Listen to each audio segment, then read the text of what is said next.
So we're sitting here in the Bradley Salon right now, which is the salon that you've owned for how long now? 16 years at this location, and it was about 15 years downtown. Okay. Yeah. So what was that total? 30? Yeah, I've been owning my own for that long. I've been a hairdresser for, this will be going on my 46th year. Wow. Yeah, Wow. I know, you're like, Mom's old. What's that? Mom's old. Well, so take me back to day one. How and where did you start doing hair? Oh, so I went to beauty school at Chic University when it was downtown, and back then beauty schools were largely privately owned. And when I graduated from there, I had to pound some pavement and knock on some doors, but I got a job with the Razor's Edge in Cascade. It's Cascade and 28th Street. Back then, there were several locations, and I had applied at the North End location, and I actually kind of had a tantrum. I don't think that would work nowadays because I had applied so many places and they all said, but you need experience, and I couldn't get experience unless somebody like gave me a leg up. And so I did a little foot stamp and said, how can I get experience if no one will give me a chance? So they hired you?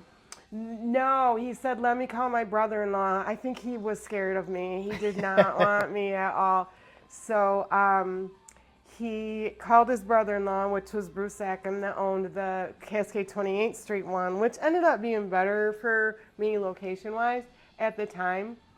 But yeah, I got in there, and I had spent my literal last money on the suit I was wearing and these really, to me, awesome calfskin Calvin Klein heels and a blouse to get these interviews going. I wore this same suit. It was like winter white wool, and like you had to show out for these interviews in order to get a job. Not like today. That's one advice I would give. It's like, oh my God, put on an outfit. So how long were you at Razor's Edge? I was there, I want to say 4.5 years maybe. This math is not going to work out because my memory is sketch. But they struggled to stay in business. And by then, I had just met your dad, actually, and we were both feeling like the business was getting sketch. I guess I can say that. They don't really exist anymore. Yeah. And as soon as I brought home a paycheck and showed it to your dad, we were dating, and he goes, "Oh, you got to get out of there, boo." It was a personal check from the wife's checking account. Oh no. Without a stub. Yeah, that's not a good sign. So then I applied at Breton Village, and there was a salon in there, and they needed a manager, and I had been a manager already. At Razor's Edge, he turned me into a manager because there had been a mutiny. I think they didn't want him hiring more people, and then I show up, and then the bulk of them leave, and he said, I thought I saw in your resume that you had management experience. I said, in restaurants. And he's like, do you want to restaff the salon? I'm like, okay. So from there, I thought, well, I was already a manager. I can do it again.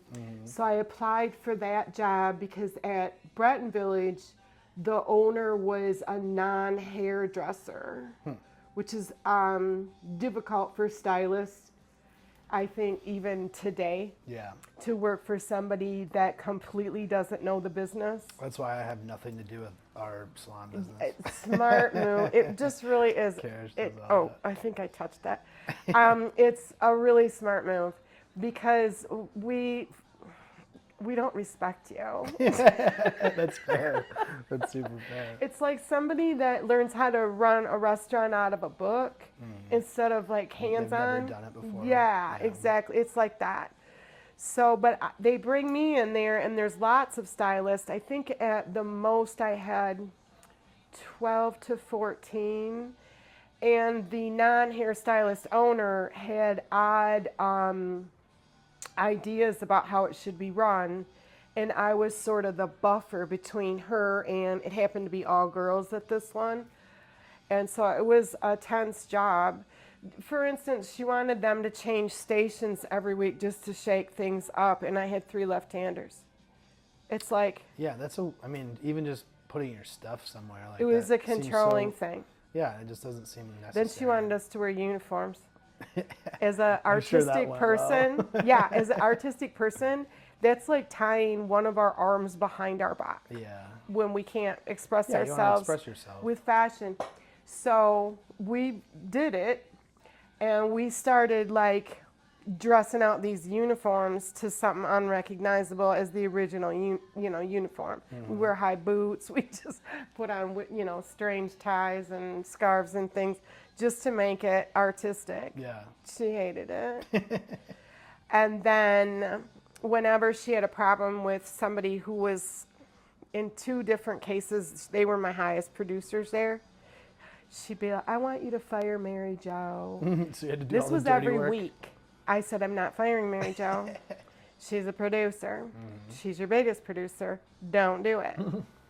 And I was sort of forced to have lunch with her every week. And hairdressers don't have lunch. At least we didn't back in the day. Yeah, I think they do now. You're usually hunched over eating lunch in the break room. Or quickly. just, you don't. I like to keep moving. And it's like, I'm coming for lunch and will you do my hair? Because it's a non-hairdresser owner. Yeah. So I was there for probably another 3 or 4 years, and then Mike Deem showed up. Oh yeah, so that's when you went over to Cody's salon. That's when I went downtown. He sort of kidnapped me. And that was probably where the real fun began in my career, because it was super artsy, because he was and I was. And I became his colorist, his chemical person. He enticed me to join AmeriQuaff International, which is out of Detroit, but you really weren't supposed to be able to join unless you were owner. And he got me in anyway, as his person. And we would do 6 to 7 shows there per year. And they were really just for the sake of art, because you're performing for your peers. You're not trying to get clients. You're not trying to, in some Yeah, it of was it, just salon people at Yeah. the shows. Yeah. Interesting. it was all members. And you paid. I will say he did pay for my membership for that. I don't know how much it was. He wanted me to go. And he wanted me to put on shows with him. And it was a lot of fun. That's awesome. Yeah. How long were you at Cody? Cody was also like 5 years, I think. Again, it's like Yeah, there's kind of a theme there. there is, but there was always a reason. That was the one and only time in my whole career that I was fired. So that technically was both of our fault, not just mine. Because Are you able to say it? yeah, because we're at peace with it. I remember running into him years later, because he had quite a few mutinies there himself.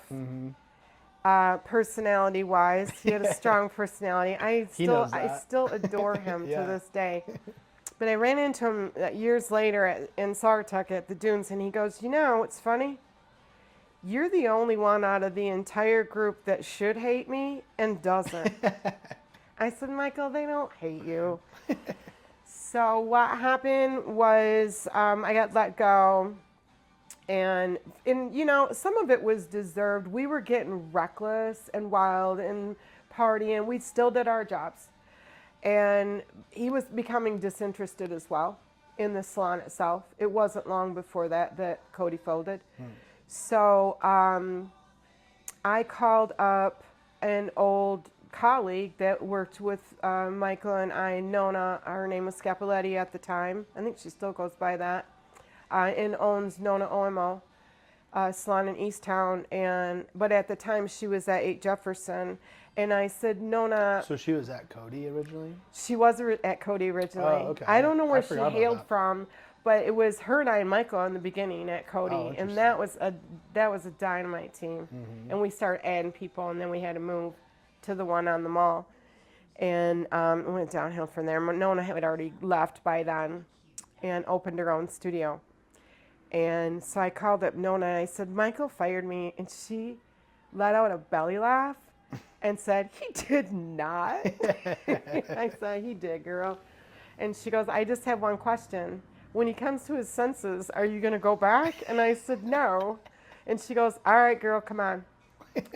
And I said, I can be there on Tuesday. And I said, I got to go pick up my stuff still. But that's how I knew the firing was still kind, because he knew I had a key. He told me to go on Monday to get my stuff without anybody there. I went with Dad. That's smart. I called Dad and I said, I need you to watch my back downtown. We got to load up the van.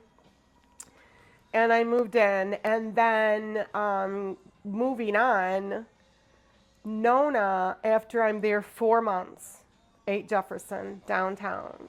It was called OMO. She goes, I think I'm going to leave. And I'm like, what? I just got here.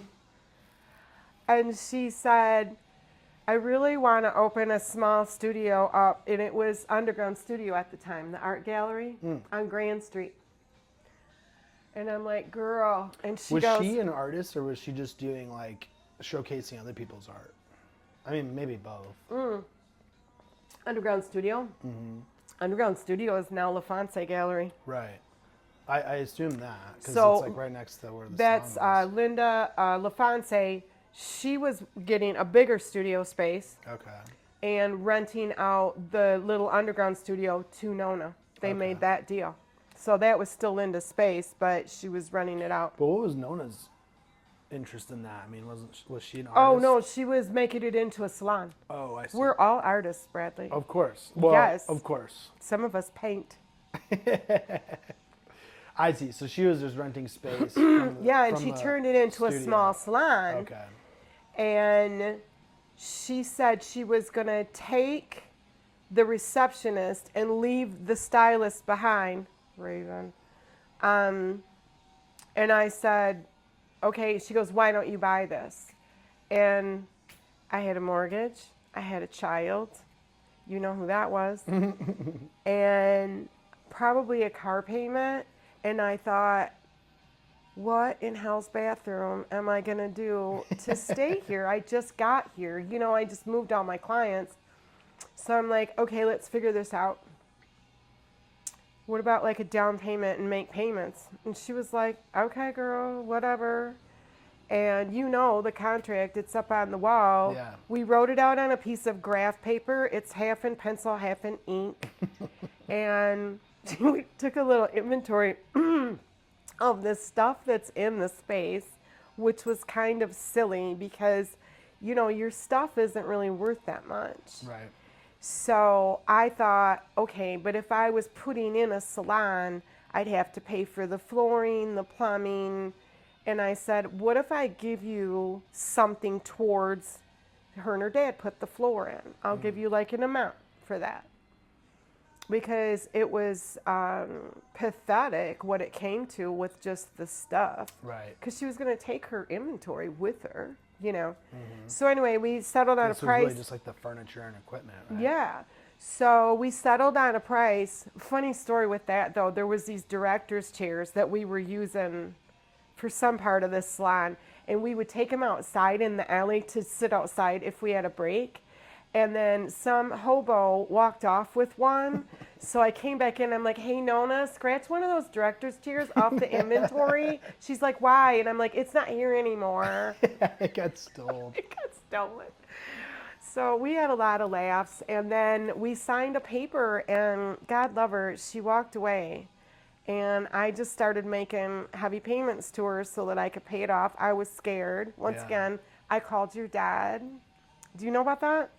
I was scared, and I said, I don't know what I'm doing. And he's like, boo, you got this. You know, it's going to, he always said, just put it in your budget. It'll be like you've been doing it forever.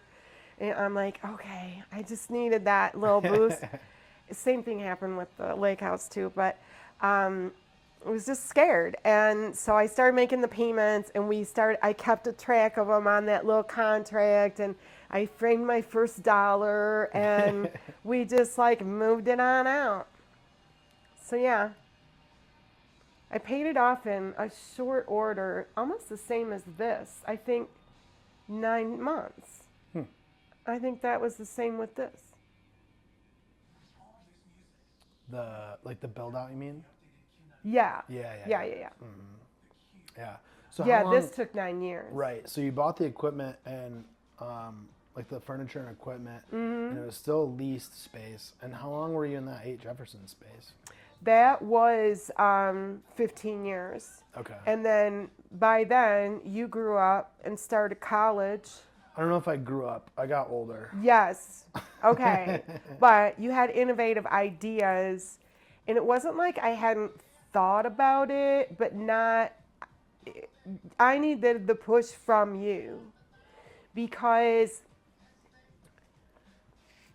at 15 years, where I'm at right now, 16 years here, you know that your stuff's getting like a little bit either aged or a little dated, whatever. It's like time. So that being the cutoff for me in my head, it's like you're not going to renovate and put money into somebody else's space. Right. And you came in and said, Mom, it's time to either move or, you never said do something with it because you're like, it's time to move. Yeah, I mean, I agree with you. Because it you doesn't make never sense would have to put a lot told of me money to put into it. money into that because you Yeah. knew all the landlord stuff I'd gone through. Well, that was the other thing is like you found out the building was being sold, right? Because you have fancy clients. Had sold. I don't think it had sold For the yet. 3rd time. So at first it was that really, really cool owner I had that owned Dumas Art Supplies. Can't think of his name. It was Vander something. Lovely man. But he was so content with what he drew in from that strip that he left us all alone. Right. And he always said to me, Kerri, I just want it full and everybody happy. Yeah. God love you, but he spoiled all of us. Well, downtown was such a different place back then, too. It was. Was that like the 90s? Yeah. So it was about like, we felt like we had rent control. Right. So then the talkie guy, what was his name? Phil? Phil comes along. He buys it from Dumas. And I can't remember Phil's Phil last was name. reasonable, but, sometimes his raising of the rent was weird, or he wanted us to pay for things that the owner is supposed to pay Yeah, for. probably not in the lease. Definitely not in the lease. Also, your lease had expired, so you're like month to month forever. Right. So, and that's what happened. You're right about it not being completely closed yet. They wanted me to sign a lease so that he could get it sold. Well, that's what I mean. I think you had a client, because you have just- fancy clients that had the listing, and so she made you aware that it's for sale. Oh, yeah. And we looked at the price, and for that price, I was backing into the rents. I'm like, well, at that price, like they're gonna have to be getting at least this much in rent. Right. And then they came to you with a lease It for was like gonna triple. basically that amount of rent to like Yep. sign a lease or whatever. That's totally what happened. Yeah. And no offense to your gender, but I also knew, I had to back up a little bit. You brought your computer down to the salon and said, Mom, look at this space. Yeah, And- we were already looking at buildings And at that time. you and Dad were looking at them without me. Or you brought them here.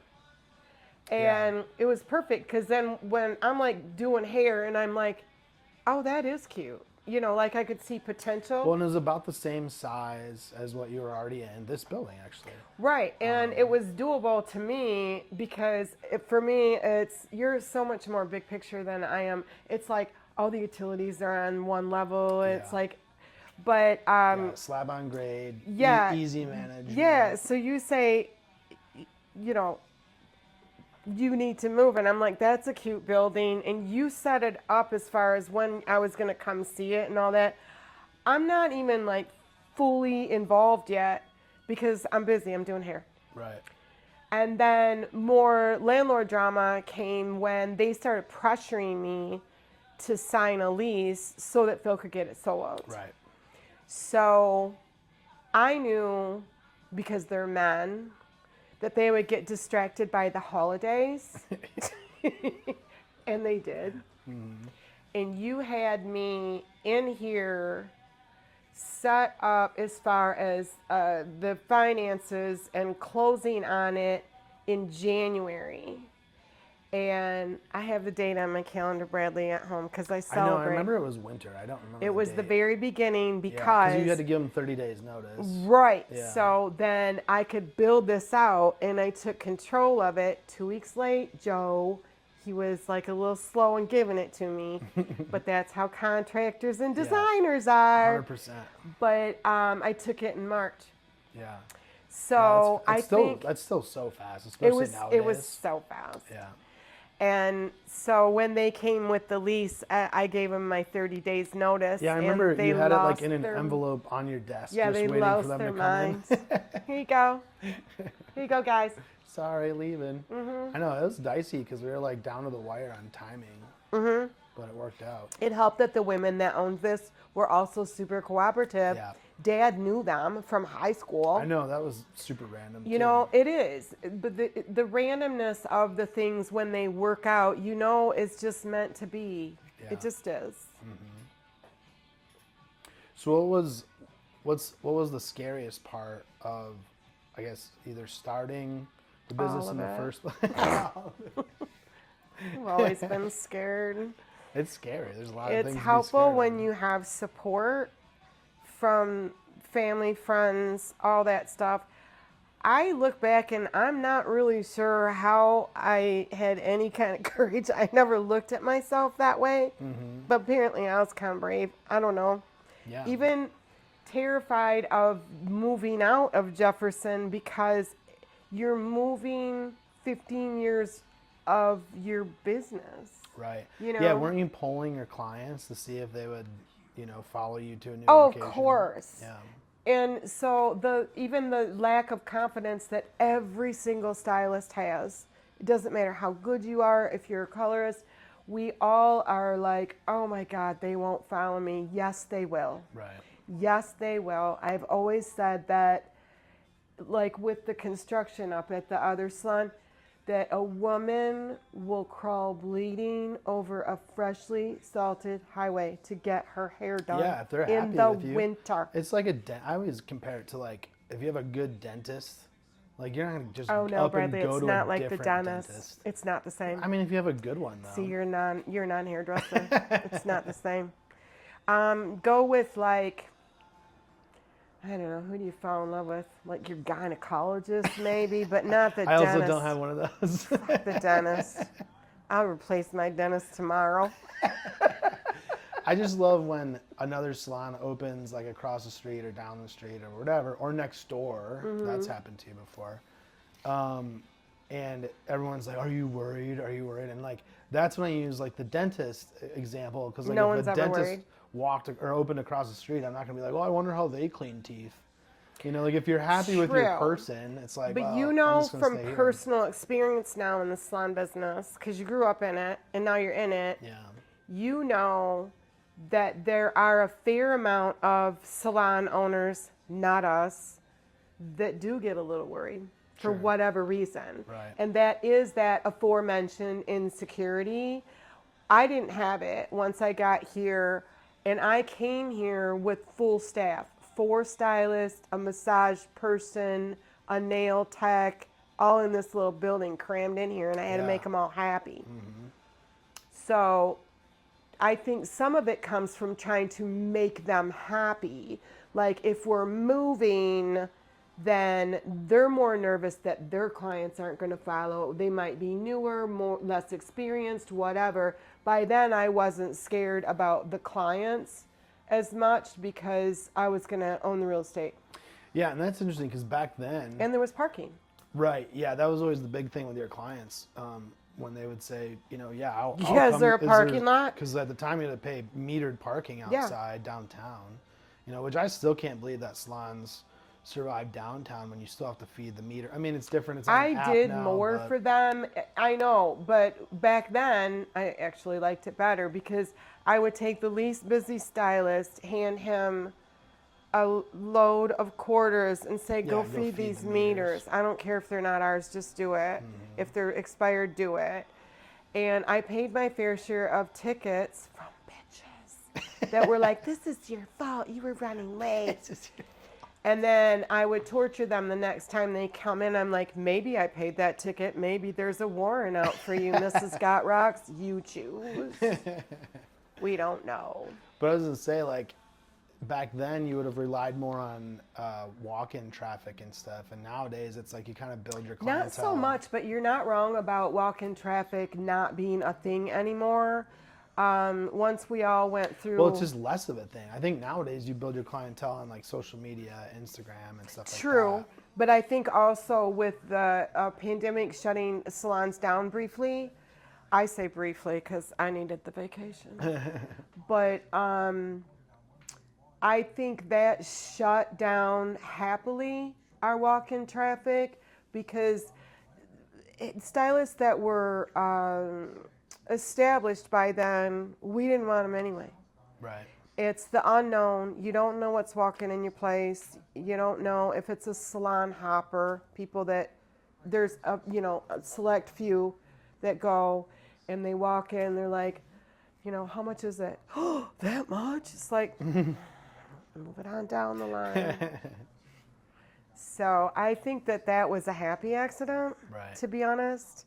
But you're right, with the addition of social media, first I'm glad I was in this business when I have been. Yeah. Not done yet, but I don't have to do any of that. Right. But the women and men that are good at it, they're gonna rise to the top. Yeah, I mean, there's definitely pros and cons to it, obviously, but if you don't have an established clientele by now, like, yeah, I mean, I guess you should worry if there's a salon opening down the street, but I mean.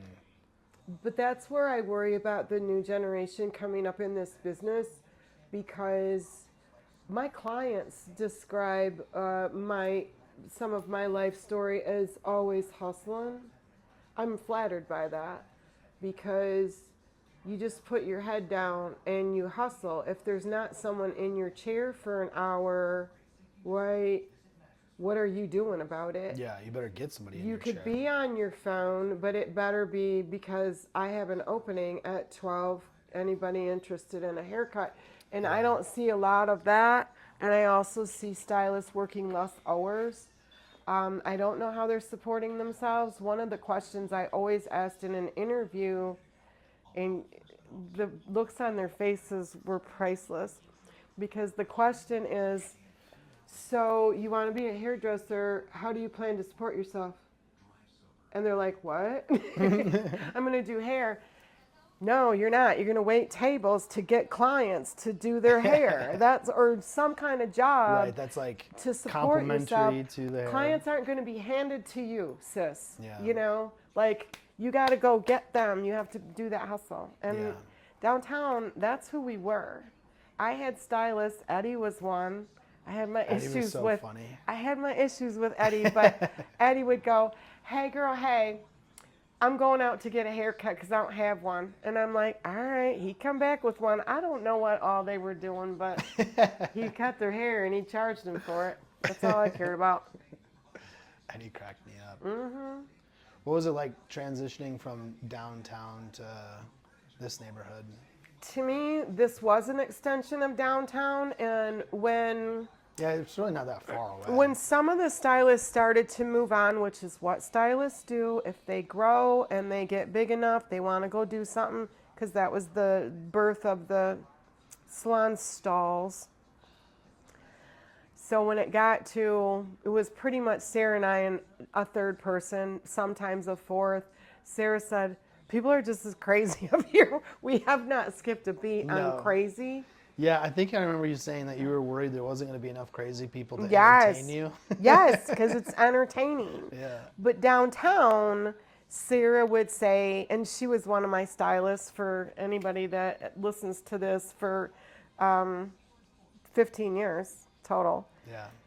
There was a guy that walked by in quite an outfit, but had a goldfish in his shoe, in his platform shoe, and it was alive. And then there was a a guy that walked with a cat on his shoulder, like it was like a scarf. an accessory, but it was a cat, like it was a live cat. So yeah, but there was interesting here as well, and still is. Yeah, yeah, it's true. You know. Yeah, living across the street, basically, we see all the same. Well, and not just you, crazy but folks. other people in the neighborhood, Lenny, when before you lived there, would say, Kerri, you just don't understand. This street comes alive after you leave. It's I'm like, true. okay, there's plenty when I'm here. Yeah, it gets wild after dark. Yeah. That was still one of the best real estate deals I ever did too, and you bought this place, I think anyway, in terms of like value creation and I agree. you know.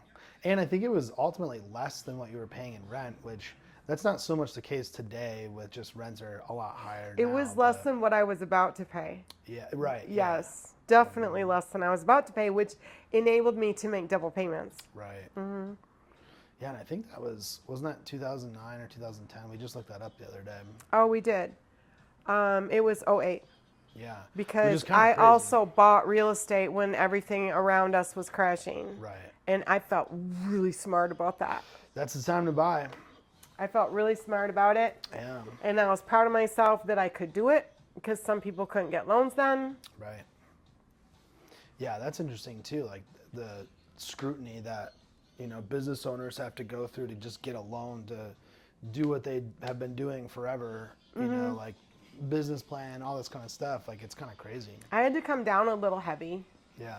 because at the time, I don't know if it's changed because I haven't needed any money. Yay. That they scrutinized hairdressers even more than somebody like with a job where they could be laid off tomorrow. Yeah, that's always the craziest thing to me. Because you're is- self-employed. Right. Yeah, and you've been doing the same thing for Yeah, what do you 15, think? I'm 20 just going to years. stop? Right. And you can't get fired. So Right. you'd have to have a lot of people fire you. Right, exactly. lot of So I clients never for you. understood the scrutiny. I'm sure they have some kind of logic behind it, but I never saw it. I got scrutinized trying to get real estate loans for homes as well because I was self-employed. Yeah. So was that the scariest part is not knowing like what your expenses are going to be, like what's the Yeah, payments I gonna think be? that I was super comfortable with the building. I was super proud of it because if you remember, wasn't too long after that, you and I just took off for 2 weeks to St. Lucia. That's true. So Yeah, you couldn't have been that part worried. I was pretty comfortable with. But it was more, as you recall, every time I did take a trip, girls got to fighting and somebody quit. So it was keeping and being responsible for other people's jobs. Yeah.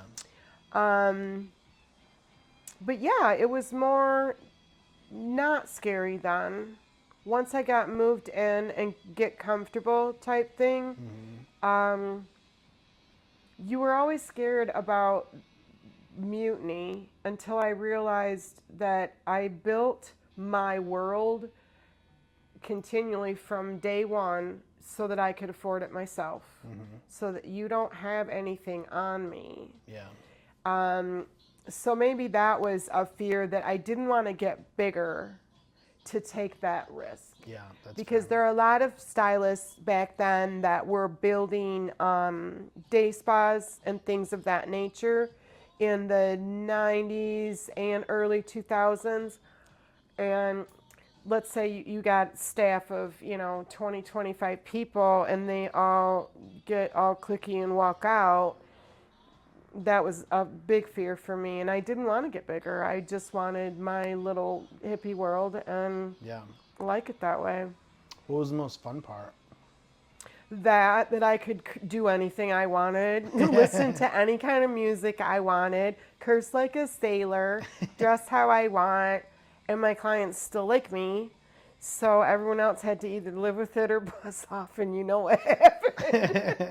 No, that's not what happened. We all got along great. I think that every stylist leaves for a different reason, and all of them, I think pretty much all of them that have left, we're still friends, Yeah. So I didn't burn any bridges, and they didn't really. And if they did, I'm proud of the fact that they came back and apologized to me.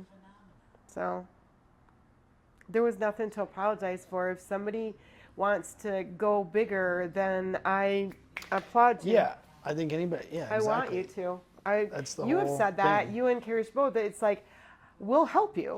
Yeah, we want people to succeed. Yeah, you exactly. know? We want everybody to eat. You can't compete with me because I want you to do well as well. Yeah, there's plenty to eat. And like we said earlier, we don't have to go into detail, but like you literally had someone leave your salon and open a salon directly next door to you. And, you know, that MF. Obviously there was friction there, but like it's not like it put you out of business, you know? I mean, Heavens no. Life goes on. The people that chase a grudge, that's never been me. Yeah. The people that chase a grudge or are like revenge seekers, they're not going to ultimately do well, which, by the way, was how he ended up. But at the time, I didn't have to say anything to him. Right. He was dressed down by several of my clients on the sidewalk, as well as that current landlord doing something behind my back. So it was a stylist that instead of coming to me and saying, I would rather rent than be an employee, which I would have said, okay, let's switch over, or I want to leave and open my own shop, he was very cowardly to only want to go literally 2 doors down because that's how fearful he was of losing his clients if he went any further. And I felt like, okay, if you're that scared, then that's a you problem. Right. So, yeah, we did fine. Yeah, I agree. The grudge stuff, the revenge stuff, I mean, that just ends up consuming you. It does. You know? There's been a few over the years. We called that Salon Row down there. There was one across the street that tried to come after me, and I'm like, hope somebody can rinse out my perm while I get arrested. I didn't do anything. So, yeah, I pretty much use humor to get past anybody that has weird feelings about it. And I feel like they come after you when you're winning. Because I was the last one standing on Jefferson, too. Yeah, I was just talking to a couple of people about this. Like, anytime people are saying negative things about you, like, that's most likely a them problem. Yeah. You know, in our case, like, as recently someone that we don't even know, you know. We all say in the queer community, if they're not talking about you, that's the problem. Yeah, there's no such thing as bad press or whatever. Right. So you've been doing this a long time. What gets you excited to get out of bed and come stand behind the chair every day? Now it's changed from what it was before. And I feel like the change comes when you make the very difficult decision, which was several years ago. I can't say how many now because I don't remember it, more than 5, where you decide I'm no longer taking new clients.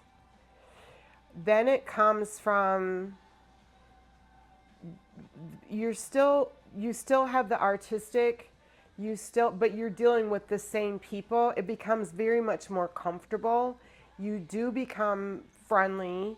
And you and I talked about this before. It's like I had a motivational speaker once say to a group of us, your clients aren't your friends. They kind of are, but it becomes your social. Yeah. For sure. I enjoy them. You start, I don't know how to delicately say this, you start at this point in the career weeding out the ones that aren't enjoyable. You have to make room for your own life. Well, yeah. And so I'm in a strange place right now as far as transition wise, because I don't want to stay home and rattle around.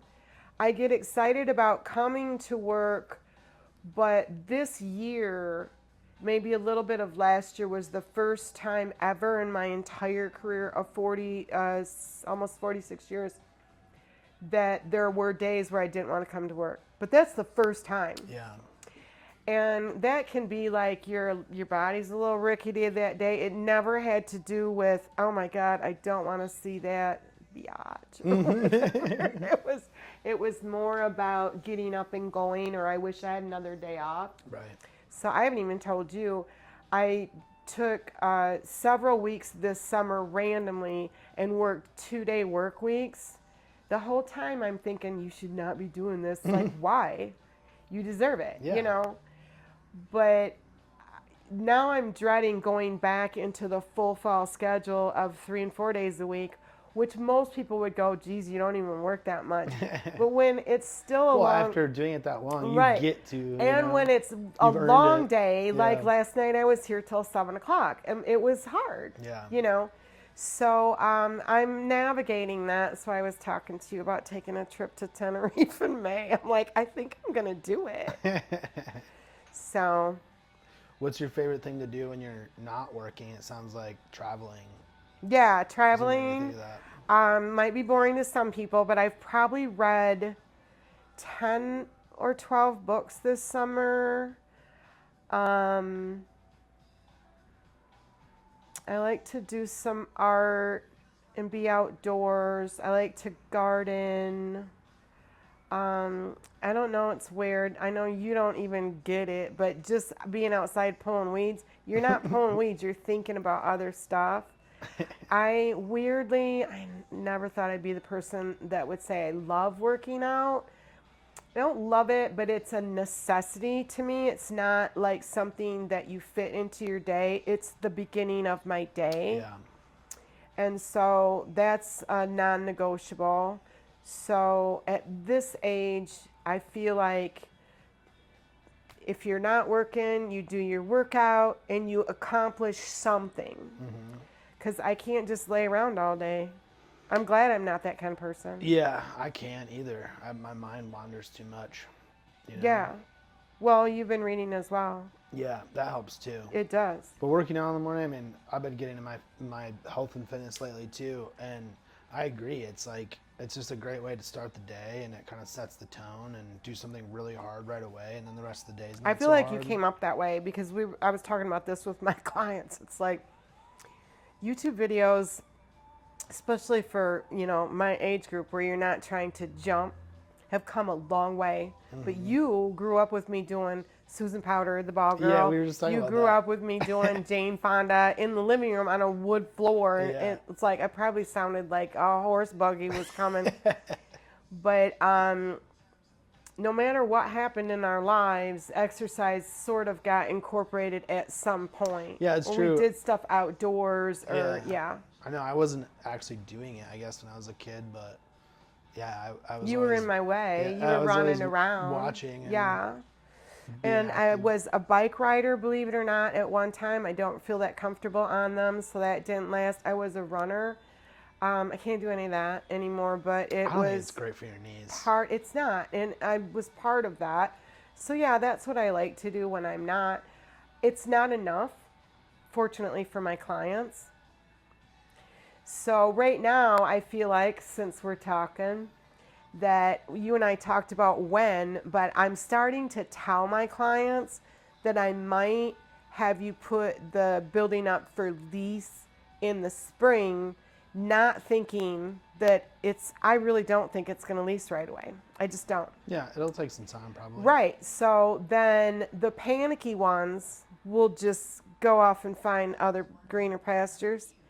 And then the core ones that are, I'm staying with you until literally you shut the door, then I might get to that 2 day a week. Yeah. I don't know. It's scary. That's scary.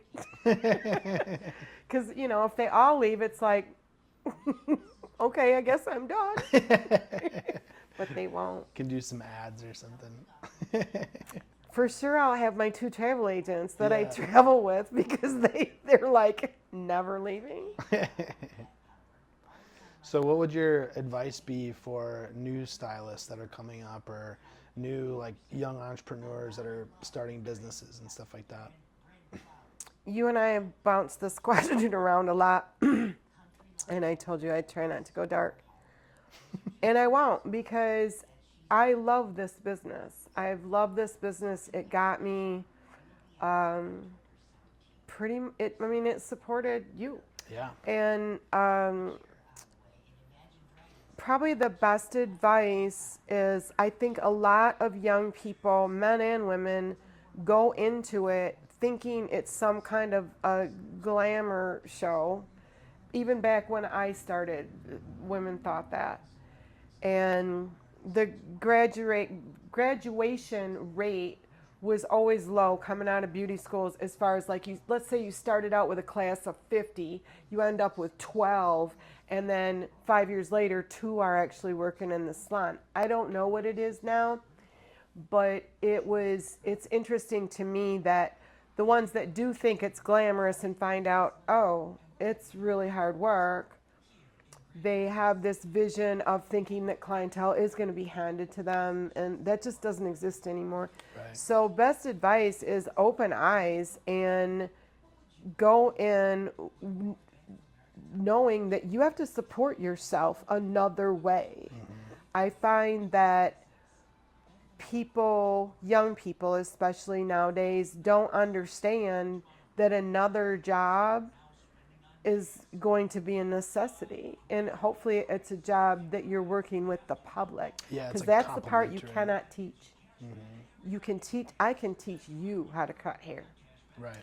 It will take me a few days to give you a basic idea of how to cut a few haircuts, but teaching somebody over the years of the many stylists that I've employed and also rented or had them rent chairs from me, I cannot teach unless they start mimicking you, which they do sometimes. That's good stuff too. But they come in shy, or they come in not being able to talk to people, and that's not going to be good for your career. Yeah, I mean, everything's sales, right? I mean, Yeah. you still have to get clients and customers one way or another. 90% of what you're doing is being able to comfortably deal with people. I've told my clients recently, the thing you're going to miss, it has nothing to do with how talented you think I might be. And, somebody's probably going to do some of the things that I've executed on their head better than me someday, I hope. I hope they do. But what you're going to miss is they sit down in the chair. I've already been told this by people that have left. They're like, she wanted me to tell her what to do you just do it. It's like, oh no, you're going to have to use your words. Tell them how you want your hair. I said, you're going to miss that a lot. I came out of the 80s and 90s where it was even fashionable to be a little bit rude to people. It's like, that's the look you were going for? Or there's no reason you should have to walk around looking like that. Like, not nice. And they would eat it up. I mean, in the 2000s, you realized you needed to tamp that down a little. Yeah. For whatever reason. And so it got to where we told them what they should have. Cody's Salon downtown got sort of famous for removing permanent waves, because I knew how to do it. Look, somebody had bad perms. They're out of style, past out of style. And I got to give Michael all the credit in the world. He's like, you know how to do that? And I'm like, yeah. And they were lining up to get their perms removed by yours truly. That's so interesting because they're so popular now again. Yes, they're right? coming back. Yeah. But a bad perm was a sentence. Yeah, that's fair. Well, bad colors that same way, right? When Yeah, someone but fucks their permanents hair up in are a box. permanent Yeah. unless you remove it. And it's not really a removal, it's a straightening. And you do it mildly so that their hair at least turns out manageable. And we had a hell of a time. It was we were innovative, and so we felt like we could say anything we wanted to them. But I studied in Los Angeles with extracurricular after I came out of beauty school, and it was a cutting technique called pivot point. I think some people still use it. So any kind of hairstyle or cut or anything you see in a magazine, you see the angles. Like when you're shooting pool, I can see the angles. I don't need to be taught how to do a haircut. I can just look at it and know. Right. And so you would look at a person that walks in the door the same way and go, oh yeah, we're having none of that. You know, that happened actually today. A client came in and all her layers had grown out, and I go, just come on. So I'll miss all of that, and I miss clients already. Yeah. I can't leave right now because I have 3 that are either ill or aged, and I don't think it's fair to say, oh, I'm sorry, you have to find a new hairdresser. Yeah. Like, how's that going to happen? That's not right. So, yeah, I think I'll be around a little bit longer. Any other advice you'd give young stylists or entrepreneurs that maybe aren't even in the hair business, but just in general? Yes. They all need some kind of, and now it's at the end of your arm. You can read about anything on your phone now. Yeah. We didn't have that. And oddly, it has nothing to do with hair. It has to do with taxes. Know that what you have to pay, what you have to withhold, what you have to save, especially if you have employees. Yeah. I saw umpteen in my career. We used to just shake our heads, and it's like less than 5 years. Largely for taxes that were due, sometimes payroll taxes, which is not legal. Right. You know, that owners have not paid. And so you need to know the money side. I always shot from the hip. I don't recommend it. I happen to do it well. I don't know how still. I didn't have a budget. Probably learning the hard way. I didn't have a budget. I didn't do a business plan. I made very few mistakes. There were a few years, you've gone through it yourself, where the CPA goes, you owe this year. And you're like, what? What? But you buckle down, you pay it. Right. You do not I know another owner whose sister came in, I won't say her name, whose sister came in, took her credit cards and said, you're standing behind here and doing $1,000 a week, which was a lot at that time. You're doing $1,000 a week until this credit card's paid. And she did, because she had to get out of debt. Yeah. And so if you're exposed to that, that happened with us. At the Kelsey house, I had a few expenses that I had to put on a credit card that were home related, but as soon as I got that bill, I said, this is never happening again. Yeah. I did the same thing with a lesson from that former stylist that I knew. I'm like, I'm going to stand behind that chair until this is paid off. And it's going to take me 8 months. And boom, it was paid off, never had credit card debt again, still to this day. Yeah. Because you learn, and the ones that don't, you're going to fail when it comes to the salon business, because you don't have to be super profitable to be happy. You have to not have that weight of owing and being responsible for other people and that kind of thing. You got to stay above water, man. Right. So it's all about the money in the end. You know, do your estimates, pay your sales tax, do your thing. Yeah. Oh, and the other one, this is money too, is sell soap. That's from the Melee team back in the day. You do not sell haircuts, you sell soap. So explain that. Selling soap is selling shampoo, conditioner, and I just became a monster at selling deep conditioning treatment to people because it's necessary. And our ingredients are better than what's, on the shelf type thing. And people nowadays, because they can get anything anywhere, Yeah. I thank every single one of them when they buy something. I say, thank you for shopping at the Bradley Salon, and they laugh. But it's true, because they can go find that soap somewhere else and they buy it from me. Yeah, I because was it's gonna say, recommended. right. I mean, nowadays there's, the retail has kind of skirted that, and you can buy shit on, Amazon or whatever. But the stylist is gonna show you how to use it, or maybe there's a product that you don't know about that you should be using, and There's others that they're more using that they knowledgeable. shouldn't be using. Oh my Yeah. God, my hair's always so oily. What are you using? Okay, that's wrong. Yeah. You know. So yeah, sell soap, and don't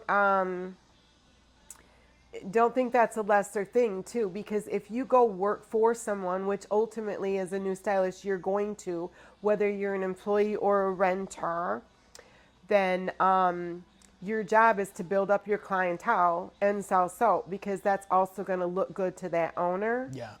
Oh, and beyond that, it's not a commercial for Bradley Salons. It's not.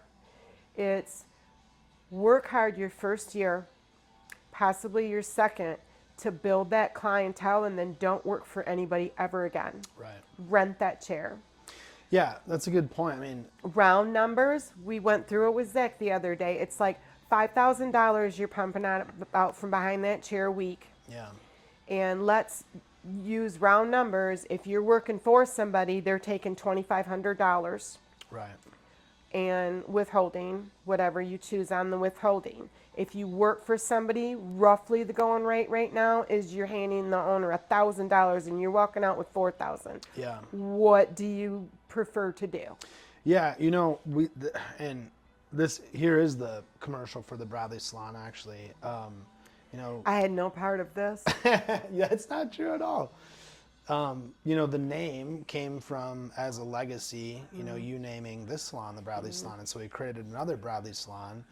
But we did take the business model somewhat from you, as providing a chair and a space for a stylist to do their thing as an alternative to a commission salon, because like you said, commission salon, you're leaving a lot of money on the table. And so if you're just paying your chair rent and doing your thing, you're going to keep so much more of your money. And you mentioned like the salon suites, which is fine. I don't have any disparagement about salon suites. I but have just something to say about those. me as a client, like, I am not interested in getting my hair cut in a cubicle. I would rather be in a salon with music and energy and like other people that are next to me having a conversation. Then you start talking to them, and like that's kind of the whole experience of being in a salon. So that's what we try, and that's what you always did in your salons. I have something serious to say about that. I'm not a fan, but I am a fan for what they actually could have worked for. Yeah. Okay. So I felt like anytime a stylist left and chose that avenue to go down, and I'll say this 100% because of when they left, how old they were, where they were at in their career, 100% of the time they were green. Yeah. And when you're green and you don't have the collab of other stylists to bounce ideas off from. I'm a colorist, and even at my 40-year mark, I would have a stylist. I'm like, I'm thinking about doing this on Jennifer. What do you think? Just that little collab when you're in a salon with another renter. Nobody's competing against anybody. You've got your own clientele. You got your own thing. Yeah. So you share ideas. You learn things by watching other people. It could be the tiniest thing, but it helps your career. Right. So if you go somewhere and rent out a studio or a booth by yourself, you cease to learn. Because everyone thinks they can learn everything from YouTube now, and we don't have big hair classes anymore. You can, but you can't. You lose some experience. You do. Some type of the experience from that. And in you my lose opinion. the interaction Again, with not a other hairstylist, people. but No, but it is my opinion. What I think the suites are valuable for, old people. I'm done collabing. It's not saying it doesn't mean I don't need to learn something. I watch YouTube videos and updos and all this kind of thing because it keeps you excited. Yeah. But I don't need to learn about color from somebody at this juncture. I think that it would have been ideal for older stylists that can obviously pay the rent and like, but it's not a good business model for them. Right. So that's who it's for. Yeah. So high level. Maybe nail techs. Yeah. Well, different business. Right. So high level, go to a salon where you can learn, build your clientele, get your established clientele, and then go rent a chair somewhere where you can keep more of your money, be more entrepreneurial, or a suite. But I just think you're going to be able to charge more and have a better salon experience if you can find a salon where you can rent a chair. At least in my opinion, that's how we built the model, or how you always built your model, which we kind of, even going to lifted. a salon suite prematurely, you get into this trap like Kerri and I did in our beginning of our career, where you don't have the courage to increase your rate along with the cost of living. Yeah. And it's like you don't have anybody to bounce that off. If you're collabing with other renters in a salon, that is the price. Right. You don't have to have all the same price, but if somebody says, I think it's time to go up $5 for this and that this year, then other girls would be like, yeah, I think we should. Yeah, right. Yeah, and again, like you're not in competition with them. They have their established clientele, just like you do. Exactly. And and I it's don't a know. competition.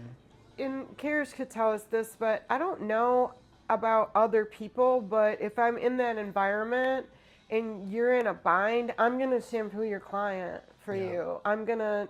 That's true. You don't have anybody to I'm do that. I'm going to welcome them in necessarily. and say, I'm just running or she's running a bit long. Can I get you a cup of coffee? Yeah. Whatever. You're just going to help each other because you're in a wonderful, amazing business. And it can be super lucrative. That you're sort of bred that way to help each other. Yeah. I think that's a good way to wrap it up. I do too. Help each other. I didn't hardly cuss at all. Proud of you. I think you did more than me.